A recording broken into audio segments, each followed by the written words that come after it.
ক্ষমা চাওয়ার দরকার আছে না নাই? ক্ষমা চাইতে হবে কার কাছে? এই জন্য রব্বুল আলামিন বলেন, ইয়া আইয়ুহাল্লাযীনা আমানু তুবু ইলাল্লাহি তাওবাতান নাসুহা। আল্লাহ বললেন, ও পৃথিবীর বিশ্বাসীরা শোনো শোনো, অন্যায় করেছো, জুলুম করেছো, নামাজ পড়োনি, মিথ্যা বলেছো, যাই নামাজটা বিছিয়ে দাও আর 2 রাকাত নামাজ পড়ে কাঁদতে থাকো। তোমার চোখের পানি চোখবে, নাকের ডগাবে, জমিনে পড়ার আগে ক্ষমা করবেন যিনি। আওয়াজ করে বলুন তিনি কে? আমরা ক্ষমা চাইলে ক্ষমা করতে পারে কে? বনি ইসরাইলের একজন সিরিয়াল কিলার ছিল। আপনারা অনেক গল্প শুনেছেন। এটা লং করে কোনো গল্প বলার উদ্দেশ্য না, আমরা আপনাদেরকে বোঝানোর জন্য বলছি। বনি ইসরাইলের 101 জনকে খুন করেছে। খুন করার পরে সে আল্লাহর রহমতের দিকে ছুটে যায়। যখন আল্লাহর রহমতের দিকে যায়, বাড়ি থেকে বের হয়েছে, ইন দ্য মিন টাইম মালাকুল মাউত এসে হাজির হয়ে তাকে ইন্তেকাল হয়ে গেল। যখনই সে পৃথিবী থেকে বিদায় নিয়েছে, ফাজাতুল মালাইকাতু মিনার রাহমা ওয়াল মালাইকাতু মিনাল আযাব। আযাব এবং রহমতের ফেরেশতা, 2 ধরনের ফেরেশতা এসেছে। আওয়াজ করে বলুন কয় ধরনের? এক ধরনের ফেরেশতা এসে বলে ইল্লিনে নেব, আরেক ধরনের ফেরেশতা বলে সিজ্জিনে নেব, জান্নাতে জাহান্নামে নিতে চায়। আল্লাহ বললেন, 2 ফেরেশতার কথা কাটাকাটিরে থামিয়ে ফিতা দিয়ে মাপো। কি দিয়ে মাপো? কি মাপবে? আল্লাহ বললেন, যদি ভালো জায়গাটা ওই বান্দার কাছাকাছি হয় তাহলে তাকে জান্নাতে নিয়ে যাও, আর বাড়িটা যদি তার কাছে হয় তাহলে তাকে জাহান্নামে নিয়ে যাও। বলেন তো, এই লোকটা যে মারা গিয়েছে, এই লোকটা বাড়ির কাছে না অতি নিকটে? কাছেই, মানে বেশি দূর যেতে পারে নাই, অল্প একটু গিয়েছে, তাহলে তো সে জাহান্নামী। কিন্তু আল্লাহ তাআলা বললেন, ও পৃথিবীর ভালো জায়গা, এই মুহূর্তে তুই সংকুচিত হয়ে আমার গোলামের পায়ের নিচে চলে আয়। বলেন আল্লাহু আকবার। মুহূর্তের মধ্যেই ভালো জায়গায় এসে গেল, তারে জান্নাতি বানিয়ে দিলেন কে? আল্লাহ তাআলা জান্নাতি বানিয়েছেন। প্রিয় ভাইয়েরা, আপনি কয়বার নেশা করেছেন? কতবার খুন করেছেন? কয়টা মানুষকে হত্যা করেছেন? আপনি কতবার যৌতুক খেয়েছেন? বলেন তো, সে যদি 101 জনকে খুন করে ক্ষমা পায়, আমাদেরকেও ক্ষমা করতে পারে কে? সাইয়েদনা মুসার জামানায় একজন বড় পাপী ছিল। শুনবেন? আপনারা কি শুনবেন? মুসা আলাইহিস সালামের জামানায় আল্লাহর কাছে মুসা বললেন, নবী মুসা বলছেন, আল্লাহ, পৃথিবীর সবচাইতে দামি মানুষ হয়েছি, পয়গম্বর হয়েছি, জামানার শ্রেষ্ঠ মানুষ হয়ে আমি ধন্য হয়েছি, কিন্তু আমার মনের আশা একটা। আওয়াজ করে বলুন কয়টা? আল্লাহরে বলতে শুরু করলেন। আল্লাহ বললেন, মুসা, তোমার আশাগুলি ব্যক্ত করো, যত কথা ওপেন করো। সাইয়েদনা মুসা বললেন, আল্লাহ, পৃথিবীর সবচাইতে পাপীটারে দেখতে চাই। আওয়াজ করে বলুন কারে দেখতে চায়? পাপীটাকে দেখতে চায়। আল্লাহ বললেন, নো, এটা কখনো সম্ভব? কারণ মুসা, তুমি যে রাগী, তুমি যখন রাগ করো তোমার মাথার পাগড়ি ভেদ করে চুলটা দাঁড়িয়ে যায়। তুমি যদি এই পাপীটারে দেখতে পাও, সঙ্গে সঙ্গে মাইর দিতে শুরু করবা। এজন্য তোমার সঙ্গে দেখা করা কখনো সম্ভব? আল্লাহর নবী মুসা বলে, দেখা করবই। আল্লাহ বলে, হবে না। মুসা নবী ছাড়ে না। মুসার দোয়াকে কবুল করে বললেন, যদি তুমি দেখতে চাও, তুর পাহাড়ের পাদদেশে 3টি রাস্তা গিয়েছে, তার মাঝ পজিশনে তুমি দাঁড়াবা, দাঁড়িয়ে ওই জায়গায় অপেক্ষা করবা আসরের নামাজের পরে। মুসা আলাইহিস সালাম দাঁড়িয়ে আছেন। কিতাবের বর্ণনায় বলেন যে ওই যুবক আসতে শুরু করলো। একটা যুবক আসে দূর থেকে। কিতাব বলে তার বয়সটা ছিল 30 বছর, 33 বছর, 40 বছর। যুবকটা যখন কাছে আসলো, এসে বলে, আসসালামু আলাইকুম ওয়া রাহমাতুল্লাহ। সালাম দিলেন, আসসালামু আলাইকুম ওয়া রাহমাতুল্লাহ। যখনই সালাম দিয়েছে, সাইয়েদনা মুসা বললেন, ওয়া আলাইকুম আসসালাম, তুমি কি মুসলিম? যুবক বলে, হ্যাঁ, আমি মুসলিম। মুসা আলাইহিস সালাম বললেন, তুমি কি পাপ করো? সে বলে, আমি। মাথা নত করে ফেললো। সে কোনো কথাই বলে না, চুপ করে মাথা নত করলেন। মুসা আলাইহিস সালাম রেগে মেগে ক্ষিপ্ত হয়ে বললেন, কি পাপ করো? যুবক মাথা নিচু করে বসে আছে, দাঁড়িয়ে আছে। ইন দ্য মিন টাইম রেগে মেগে ক্ষিপ্ত হয়ে বললেন, দূর হও এখান থেকে, চলে যাও, এখান থেকে সরে যাও। মুসা আলাইহিস সালামের এই রাগান্বিত অবস্থা দেখে যুবক কাঁদতে কাঁদতে বাড়িতে চলে গিয়েছে। সাইয়েদনা মুসা এবার তুর পাহাড়ে গিয়ে সেজদায় পড়ে বলে, আল্লাহ, জামানার পয়গম্বর হয়েছি, মনের আশা পূরণ।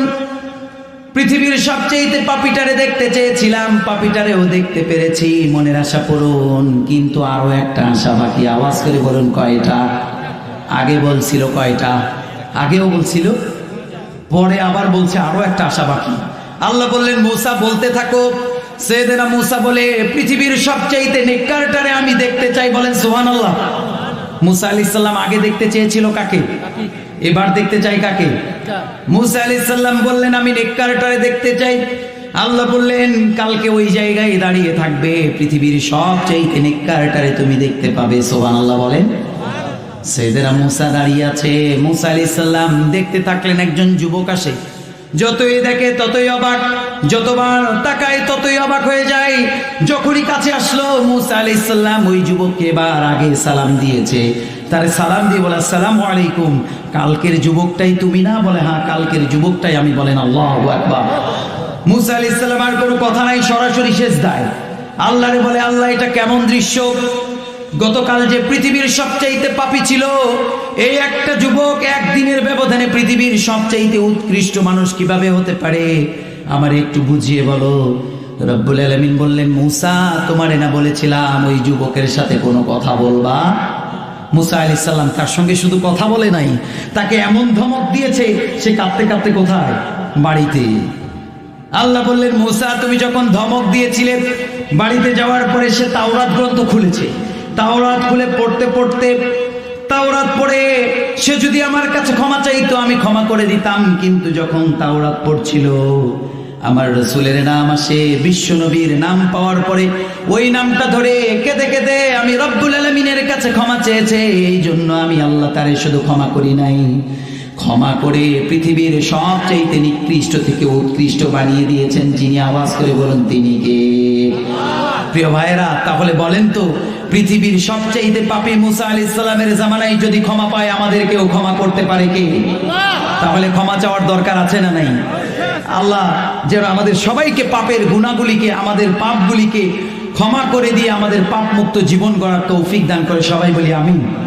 তাহলে মুমিনদের গুণ বলছিলাম কয়টা? আওয়াজ করে বলতে হবে কয়টা? তার মধ্যে চলে কয় নাম্বার? 1 নাম্বার আত্তাইবুনা, মুমিনরা ভুল করলে অনুতপ্ত হয়ে ক্ষমা চায় কার কাছে? আপনাদের ডাইজেস্ট হয়েছে, বুঝতে পেরেছেন? ভিতরে গিয়েছে এটা, বুঝতে পেরেছেন? মুমিনদের 1 নাম্বার বৈশিষ্ট্য কি? যে ভুল করলে অনুতপ্ত হয়ে ক্ষমা চায় কার কাছে? এরপরে 2 নাম্বার আল্লাহ বলতে শুরু করলেন আল্লাহ আবিদুনা, মুমিনরা সব সময় ইবাদত করে একজনের, চিল্লায় বলেন তিনি কে? আমরা ইবাদত করি কার? আমরা ইবাদত করি সব সময় আল্লাহ তাআলার। আল্লাহ বলছেন ওমা খালাকতুল জিন্না ওয়াল ইনসা ইল্লা লিয়াবুদুন, মানুষকে আমি, জিন জাতিকে এবং মানুষকে আমি সৃষ্টি করেছি ইল্লা লিয়াবুদুন, তারা সব সময় গোলামি করবে কার? এখন তো আমরা আর গোলামি করতে পারি না, এখন দেখা যায় মানুষ দেখানো, লোক দেখানো, শো অফ, লৌকিকতা আমাদের মধ্যে। মসজিদে যায় যে হাজী সাহেব নামাজ না পড়লে মানুষ কি বলবে, এজন্য মসজিদে চলে যায়। কিন্তু প্রিয় ভাইয়েরা মসজিদে মানুষকে দেখানোর জন্য যাব না আল্লাহকে দেখাবো? আল্লাহকে দেখাতে হবে, মসজিদে যেতে হবে আল্লাহকে খুশি করার জন্য।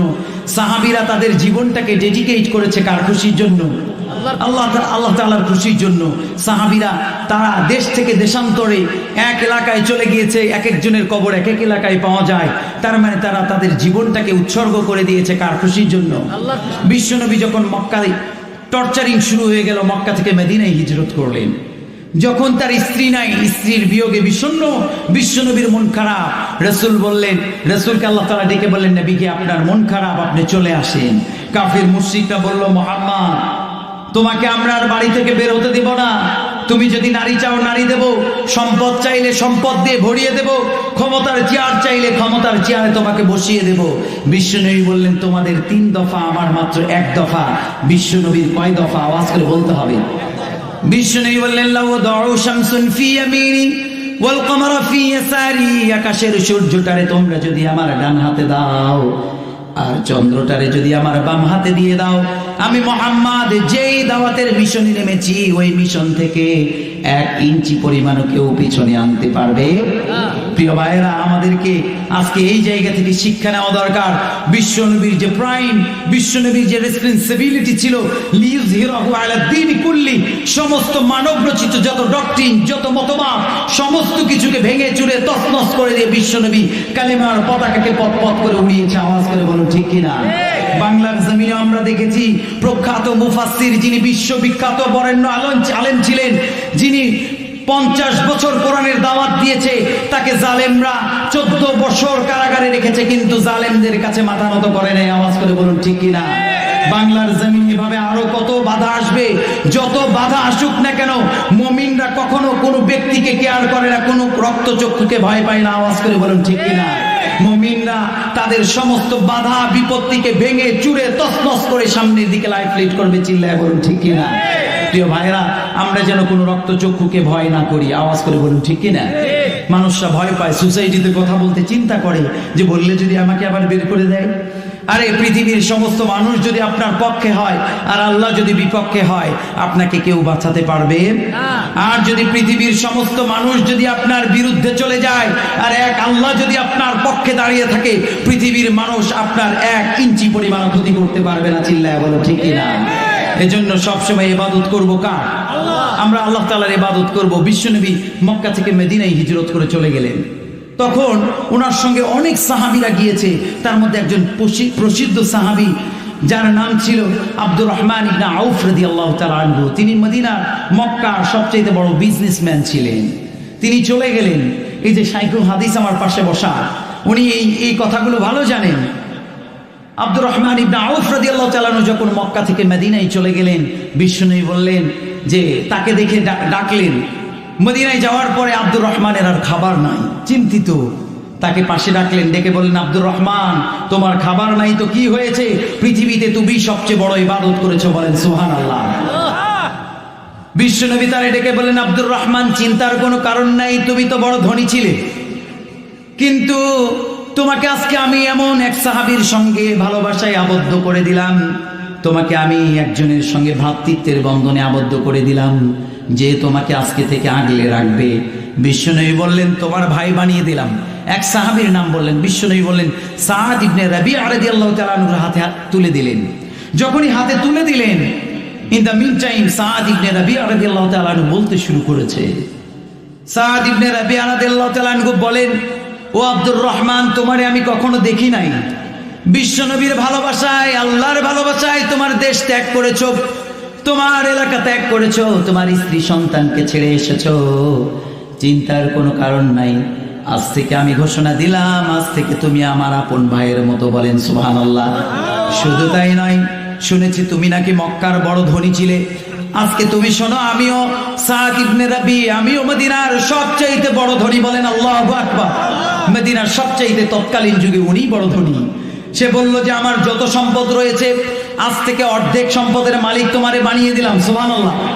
শুধু তাই নয়, আল্লাহ আমারে 2 জন স্ত্রী দিয়েছে। কজন স্ত্রী? 2 জন স্ত্রী দিয়েছে। এই 2 জনের মধ্যে তোমার যাকে পছন্দ হয় তুমি তাকে দেখে বলবা তাকে আমি তালাক দেব, সে ইদ্যত পালন করবে, তারপরে তাকে নিয়ে তুমি তোমার দাম্পত্য জীবনটা লাইফ লিড করবে, বলেন সুবহানাল্লাহ। প্রিয় ভাইরা, সাহাবীরা তাদের ইসলাম কায়েম করার জন্য তাদের সবকিছুকে ত্যাগ করেছে আল্লাহর খুশির জন্য। আওয়াজ করে বলুন, কার খুশির জন্য? এখন আমরা কার খুশির জন্য করি? ইবাদত করতে হবে কার খুশির জন্য? যখনই এই অবাক করার কথা বললেন সাদ ইবনে রাবিআ রাদিয়াল্লাহু তাআলা আনহু, আব্দুর রহমান শুনে অবাক। তিনিও একটা অবাক করার কথা বললেন। তিনি বলতে শুরু করলেন, ও আমার ভাই, বারাকাল্লাহু ফি মালিক ওয়া লি আহলিক, আল্লাহ তাআলা তোমার সম্পদের মধ্যে বারাকা দেক, তোমার ফ্যামিলির মধ্যে বারাকা দেক। দুল্লানি আলা সুক, তোমাকে আমাকে সম্পদ দেওয়ার কোনো প্রয়োজন নাই। দুল্লানি আলা সুক, show me the way to the market, কোন দিকে বাজার মদিনার ওইটা আমাকে দেখিয়ে দাও, আমি একা উপার্জন করে আমার আল্লাহরে আমি খুশি করতে পারবো, বলেন আল্লাহু আকবার। প্রিয় ভাইয়েরা, সাহাবীরা উপার্জন করতেন। আজকে আমাদের অনেক ছেলে মেয়ে বলে আমার বাবা আমাকে কিছুই দেয় নাই। আরে আপনার বাবা আপনাকে সবচেয়ে বড় জন্ম দিয়েছে, এটাই সবচেয়ে বড় বিষয়। আপনাকে জন্ম দিয়েছে, সেই বাবা মার কাছ থেকে আপনাকে চাওয়ার কিছু নাই, আপনি নিজে করে নেন। সাহাবীরা আব্দুর রহমান ইবনে আউফ রাদিয়াল্লাহু তাআলা আনহু তিনি যখন অবাক করা কথা শুনেছেন, তিনিও বললেন আমার সম্পদের দরকার নাই, বরং আমাকে বাজার দেখিয়ে দাও, আমি একা উপার্জন করে খুশি করব কাকে? তাহলে সব কিছুর মূলে বালে আমাদের খুশি করতে হবে কাকে? এজন্য রব্বুল আলামিন বলেন, قل إن صلاتي ونسكي ومحياي ومماتي لله رب العالمين। জোরে বলুন আল্লাহু আকবার। আল্লাহ রাব্বুল আলামিন বলেন, কুল, নবীকে আপনি বলেন, ইন্না সলাতি ওয়া নুসুকি, আমার জীবন, আমার মরণ, আমার নামাজ, আমার রোজা সবকিছু লিল্লাহি রাব্বিল আলামিন। সবকিছু হবে কার খুশির জন্য? আল্লাহ তাআলার খুশির জন্য। প্রিয় ভাইরা, আমাদের ইবাদত হতে হবে একজনের খুশির জন্য। আওয়াজ করে বলুন, তিনি কে? আজকে দেখা যায় আমরা নামাজ পড়ি মানুষকে দেখানোর জন্য। নামাজটা হতে হবে এমন খুশু খুশুর সঙ্গে। সাহাবীরা নামাজ পড়তেন পাখিরা গায়ের উপরে পড়লেও নাড়াচাড়া করতেন না তারা, পাখি মনে করতে এটা গাছ, খেজুর গাছ বলে সাহাবীদের কাঁধের মধ্যে পাখি দাঁড়িয়ে যেত। আজকে আমাদের মশা যদি পায়ে কামড় দেয় আমরা লাফিয়ে উঠি, ঠিক কিনা? কিন্তু সাহাবীদের নামাজের এমন অবস্থা ছিল, এজন্য আমাদের সমাজে নামাজটাকে খুব গুরুত্বের সাথে আদায় করার দরকার আছে না নাই? শুধু নামাজ গুরুত্বের সাথে আদায় করলে হবে না, সমাজে নামাজ প্রতিষ্ঠা করতে হবে। নামাজ বিশ্বনবী প্রতিষ্ঠার জন্য আন্দোলন করেছে, আওয়াজ করে বলুন ঠিক কিনা? বিশ্বনবী মৃত্যুর আগে বলেছেন আসসালাত আসসালাত আসসালাত মা মালাকাত আইমানুকুম, নামাজ নামাজ আমার উম্মতেরা নামাজ। আর তোমাদের অধীনস্থ যত চাকর রয়েছে, যত গোলাম রয়েছে, তাদের মাথার ঘাম পায়ে পড়ার আগে তাদের পয়সা দিয়ে দাও, বলেছেন মুহাম্মদ সাল্লাল্লাহু। বিশ্বনবী বলেছেন তাদেরকে তোমরা দিয়ে দাও। তাহলে বিশ্বনবী নামাজের আন্দোলন করেছে, আমাদের আন্দোলন করার দরকার আছে না নাই? আমাদের সমাজে যেন নামাজ কায়েম হয়ে যায়, আওয়াজ করে বলুন ঠিক কিনা? সালাত কায়েম করো, সালাত কায়েম করো, হবে সম্মানী তুমি, হবে জান্নাতি তুমি, দেবে কাল হাসরে শীতল ছায়া আর সে আজিম, রব্বিয়াল আলা রব্বিয়াল আজিম। পড়েন রব্বিয়াল আলা রব্বিয়াল আজিম, সুবহানাল্লাহ বলেন। প্রিয় ভাইরা, আমাদের সমাজে নামাজকে যেন আল্লাহ তাআলা প্রতিষ্ঠিত করে দেয়, আমরা যেন সবাই 5 ওয়াক্ত নামাজ মসজিদে পড়তে পারি, পড়েন আমিন। সাহাবীরা নামাজ পড়তেন এমন ভাবে, বিশ্বনবী বলেছেন যখন কোনো মানুষ নামাজ গুরুত্বের সাথে পড়বে তখন সে অশ্লীলতা, ইন্নাস সালাতা তানহা আনিল ফাহশাই ওয়াল মুনকার, নিশ্চয়ই নামাজ মানুষকে অশ্লীলতা বেহায়াপনা থেকে বাঁচিয়ে দেয়। তাহলে আপনি নামাজ পড়ার পরও সুদ খান, ঘুষ খান। সমাজের মধ্যে দেখা যায় মানুষরা একজন আরেকজনকে সুদি কারবারে লেনদেনে ব্যস্ত আছে, কিন্তু নামাজও পড়ে। তাহলে বলেন আল্লাহর ওয়াদা মিথ্যে নাকি? আল্লাহর ওয়াদা মিথ্যে? আল্লাহ বলছেন না, আমার ওয়াদা মিথ্যে নয়, সামথিং ইজ রং, তুমি ভুল করছো। কারণ নামাজ যেভাবে হওয়ার দরকার সেভাবে হয় নাই, ঠিক কিনা? নামাজ সেভাবে হয় নাই।